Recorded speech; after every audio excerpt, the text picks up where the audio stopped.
নামখানার গ্রামে জলকষ্ট, 7টি টিউবওয়েল আর 7টি টিউবওয়েলের মধ্যে 4টি খারাপ। অভিযোগ বাকি 3টি থেকে ঠিকমতো জল পড়ে না। জল নিয়ে জেরবার স্থানীয়রা।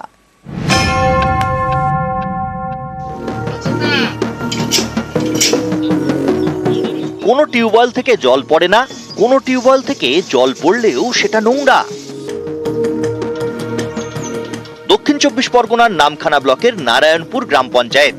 এখানেই ঈশ্বরীপুর দক্ষিণ পাড়া, প্রায় 250টি পরিবারের বাস।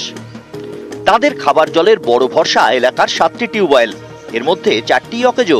অভিযোগ বাকি 3টি টিউবওয়েল থেকে ঠিকমতো জল পড়ে না। এর মধ্যে 2টি টিউবওয়েলের জলে থাকে নোংরা এবং শ্যাওলা। স্থানীয়দের দাবি, এই সমস্যা চলছে প্রায় 9 মাস ধরে। পঞ্চায়েত অফিসে জানিয়েও লাভ হয়নি, তাই জল নিয়ে দুর্ভোগের এক শেষ। গ্রামবাসীদের প্রশ্ন, এভাবে চললে গরমে কি হবে? আমাদের 7খানা টিউবওয়েল, 7খানার মধ্যে 4খানা খারাপ আছে, 3খানা ভালো আছে, তার মধ্যে 2খানাতে নোংরা জল উঠছে। এই জলেতে মানুষ আমাদের খুব কষ্টকর ভাবে আছে। এইভাবে জল খেয়ে থাকা যাচ্ছে না। পাইপলাইনটা বুঝকে দিয়ে যা চলে গেছে, আর কোনোভাবে আসে না। বলছি তো যে আমাদের জলের প্রয়োজন আসছে, শুনে না তো।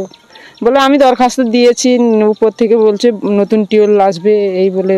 নোংরা ওই সে টিউবওয়েলও আসছে, এ টিউবওয়েল আসছে, এটাও নোংরা আসছে। সেই জল খেয়ে বেঁচে আছে? হ্যাঁ। আমাদের এলাকায় যে সমস্ত জেজেম নিয়ে হয়েছে, জল জীবন মিশন নিয়ে, সেগুলো অলরেডি ইনস্টলড আছে এবং খুব তাড়াতাড়ি এটা কিন্তু আমরা সেখানে প্রত্যেকটি পরিবারকে আমরা খুব তাড়াতাড়ি পরিশুদ্ধ পানীয় জল পৌঁছে দেব।